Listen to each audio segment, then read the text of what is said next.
Are you tired of just being another beginner project manager lost in the crowd? What if I told you there was a way to become a magnetic project manager that your team and stakeholders definitely can't ignore, deny, or refuse?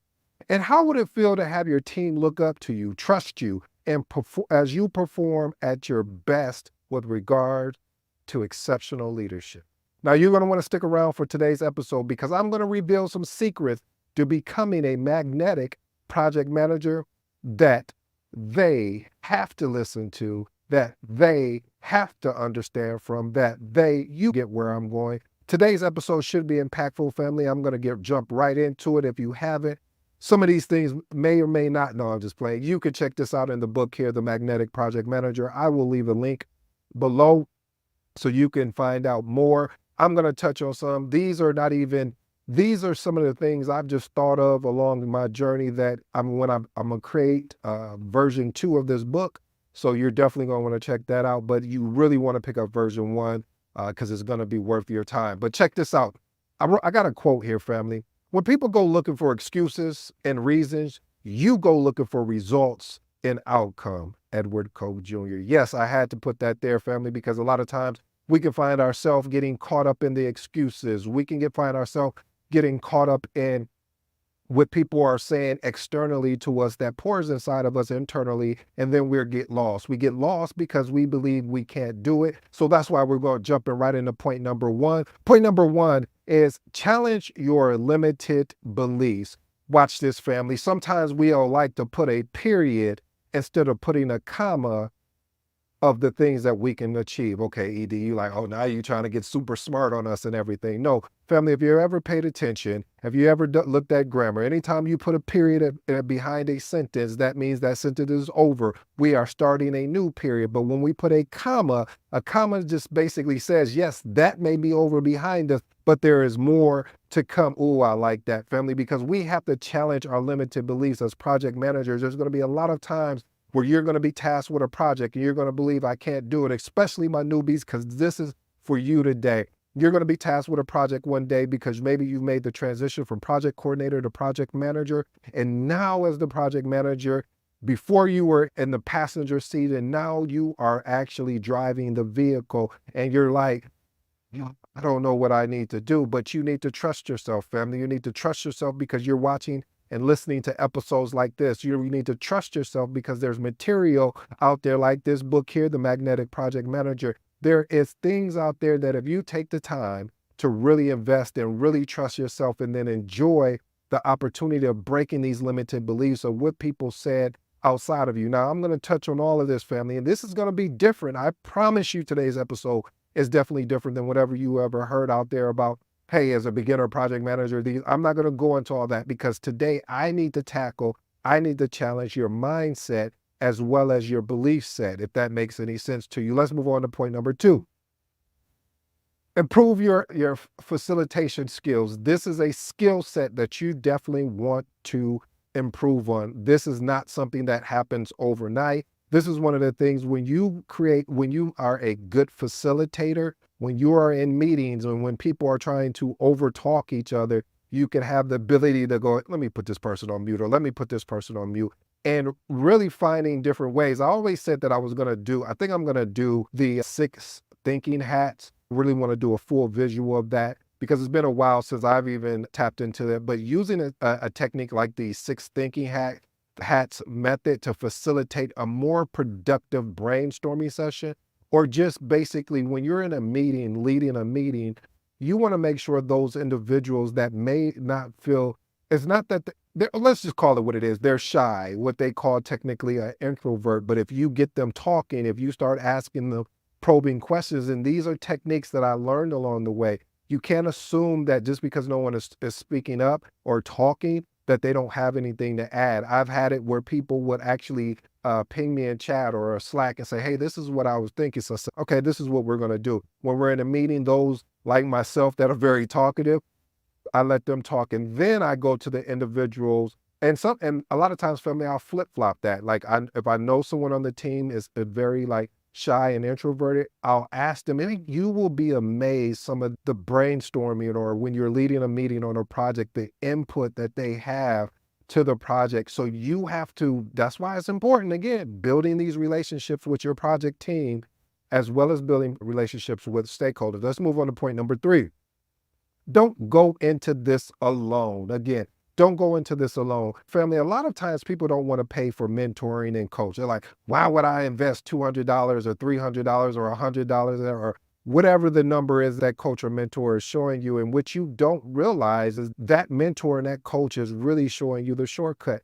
I, as someone that has been in this industry for 10 plus years, more than a decade, have a coach and a mentor that I meet with every Saturday, no days off, every Saturday around leadership, around development, as personal development. Why do I invest or why do I work with a mentor or coach like that? Because I realize that the value, I am more concerned with the value as I'm not more, and I'm not paying attention to the investment, the value. What value am I getting out of this? How can I grow and learn from this situation? So it's important, family, that you make that investment in a mentor because all they can do is help accelerate your professional growth. Now, I know there are some very horrible mentors and coaches out there. I'm fully aware of it because I've experienced some of them. However, if you have someone that is in your field, in your niche, that what you're doing, which it seems like since you're here today, it must mean that you're interested in project management or you're already in project management.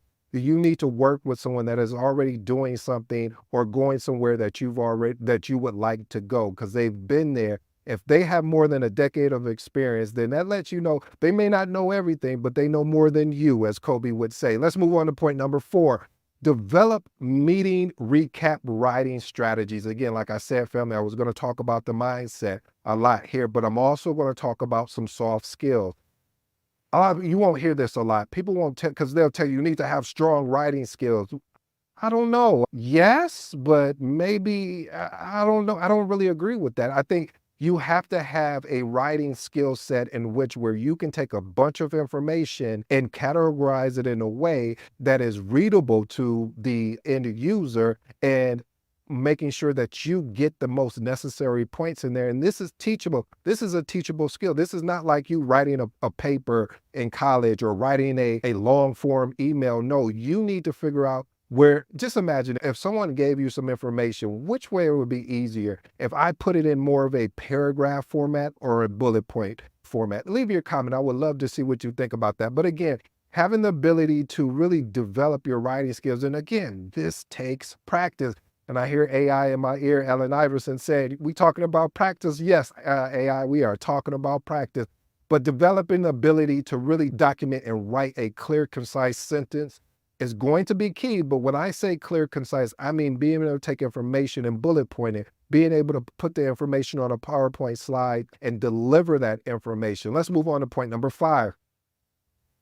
Handle conflict with grace. Now, I will be honest with you, family. I'm always transparent with you. I have my moments where I handle it with grace. And then sometimes I handle it like I wish you would. Okay, I'm sorry. You didn't ask for all that. But no, seriously, family, really, you do need to learn how to, and it's, again, this is over time. And I keep saying that over time because this is not a quick fix. I'm not going to tell you that you can get rich in 22 hours and 6 minutes. No, this is a craft that it takes time to learn. But the good thing about it is you're already a step ahead of most project managers because what ends up happening is they don't invest that time. They don't take the time to hone their craft and practice the basics. These are the things that we're talking about. Even though they're basics, there's an opportunity to grow from the basics. And this is why this is for you. So handle conflict with grace, being able to because you want to maintain a team harmony. And sometimes team harmony means I need to get something off my chest. I didn't like the way Bob said what he said, and I need to let him know. And sometimes you need to let that go. And then other times you need to step in because you're going to see that it's going to escalate to a point where you won't be able to bring the team back in a cohesive manner. Let's move on to point number 6. Manage time effectively and efficiently. Again, manage this message. Let me tell you why this is key. As a project manager, You have to manage your time effectively because you are constantly in and out of meetings. You are constantly answering emails. You're constantly getting calls, and you need to find ways to block your calendar off so you can focus on if you need to get meeting recaps out. If you need to talk with, maybe you had a conflict and you need to schedule a meeting, but you need to block this off to make sure that no one tries to pull you into a meeting or anything of that nature. So again, learn how to manage time. I'm really thinking about doing a whole series on time management because it's also going to help me as well as a reminder, some of the things I take for granted that I leverage when it comes to time management. Because one thing, again, you are the coach, you are the captain of this ship. And so when you're leading a project, you're responsible for ensuring you're holding everyone accountable at the same time. You need to hold yourself accountable as well. Let's move on to point number 7. Encourage project teams to foster a collaborative environment. If you listen to any of the episodes so far, if you ever paid attention to anything that I've ever said, the only way, and I don't believe in there's any other way, and maybe it is, you're gonna have to tell me, but when you really want to have an effective, efficient project where you want to be, when you want to win and have success and staying within those triple constraints, again, cost, schedule, quality, scope. If you want to make sure these are good, you have to be able to have a collaborative environment. So point number 7 again is encourage project teams to foster a collaborative environment. When you do this, when there is a problem comes up, John doesn't go and take the problem and go into a silo or go into his little room and solve it on himself. No, we all come together and pitch in because there may be something that John is not seeing because he's too close to the problem that we may be able to suggest, and then he'll have a aha moment, and then all of a sudden we're off to the races. So again, using collaborative tools like mind mapping or co-creation sessions are going to be key. Let's move on to point number 8. Enjoy your journey of becoming a project manager or being in this profession that I love, that I hope you fall in love with, called project management. I've been stating through all these various points, family, this will not happen overnight. You have to be willing to make the commitment. You have to be willing to put in the time that's necessary in order to achieve what you said you wanted. I didn't ask you for this. You asked for it. You said you wanted this career and this thing that I love, that I hope you fall in love with, called project management, because it's worth it. Because the skill sets that you learn here is a transferable skill set, meaning if you no longer wanted to be in project management and you made a decision, not a choice, but a decision to say, hey, I think I want to go be a CEO of a company. I think I want to be a CFO. I think I want to just go be a CIO. These are opportunities, again, but it's over time to build these skill set and to actually happen for you to grow. I have 2 bonuses for you, family, and then I'll give you my closing remarks and I'm on my way. First bonus, manage internal conflict. A lot of times, as I was talking about on the very first point about the limited beliefs, I also want to address here making sure that you stop having these self-negative talks up to yourself. It's already bad enough when externally people have comments and feedback allegedly to give you, but then when you let that get inside of you and you start believing it, saying that maybe everything that they said was wrong, but I'm saying everything that they said is not right. I like that, because the reason why I like that, family, is because when you think about it is that you have to be willing to take feedback, but then do something with the feedback in a constructive manner where you're not allowing it to get inside of you, where you start telling yourself, hey, you know what, maybe I'm not good enough to do this thing called project management. How can I ever get into project management? I don't have any experience. And you start creating all of these stories that are irrelevant to what you want out of life as far as a career in this thing called project management. So I'm asking of you, I am pleading with you, don't fall into the trap of self-negative talk, because all it can do, it won't benefit you. It won't help you. Trust me. I'm not telling you. See, this is the thing about this, family. You know what separates me from a lot of people that do this type of content is that I live this. Like, I live and breathe this.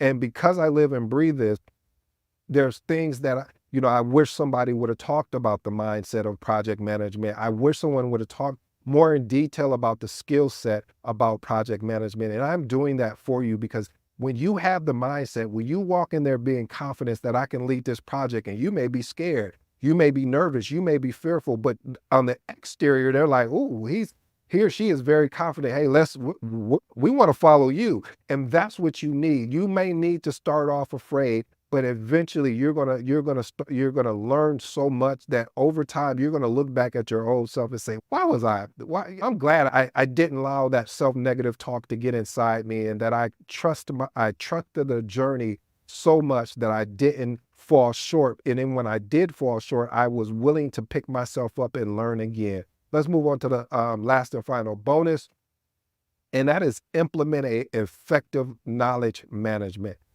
I always recommend that you start personally, like from even building your own personal learnings that you've learned from various projects. What I used to do, and I'm still doing it to this day, is documenting things that I've learned from a particular project. And it's not anything about the actual project details. It's a more, for instance, there was a situation where during the lessons learned review, I was getting feedback of saying, hey, it was just too many meetings, and it took away from them doing the work. Gotcha. Documented that. I said, okay, next time I need to make sure that we don't have so many meetings, to allow the project team to actually do what they came to do, which was work on the work. All right, family, let me give you my 3 closing remarks, and then I'll let you go. Thank you for being here, because I really, truly believe this type of content is really going to change your life today. If it doesn't, it's at least going to have some type of impact or influence in it. Point number 1, challenge your limited belief. I understand that you may be nervous. You're leading your first project. I understand that maybe you don't even have the experience to get into project management. I understand that you're currently a project coordinator or a business analyst, or you're doing some other job and you're trying to figure your way in. I just want to let you know, when you do get in here, I want you to understand that it's important to challenge your limited beliefs. Stop believing that you can't do this. I'm telling you that you can. It's up to you. Even though I'm saying that you can, you have to be willing to do the work. You have to be willing to do this, make the necessary sacrifices, so you will be able to develop the confidence and the courage to lead projects effectively. Point number 2, as I always say, do not go into this alone. Hire you a mentor, hire you a coach for the direction you're trying to go. If you're trying to get your PMP or your CAPM, or if you're just trying to learn in the real world, how do I lead a project? Where should I start? What should I start doing? How can those type of questions your mentor and your coach should be answering? And last and final point, enjoy the journey in developing your project management skills. I understand that you want to get to being a PMP or program manager or portfolio. I understand all these things, but can you enjoy what you're doing, and enjoy the learning, and enjoy the opportunity of learning what you did well and what some of your strengths, and how can you work on some of your weaknesses while at the same time working on your strengths? So enjoy the journey, family. I go by the name of ED. I am so grateful and thankful that you allowed me to deliver today's episode. Until next time, I'm out.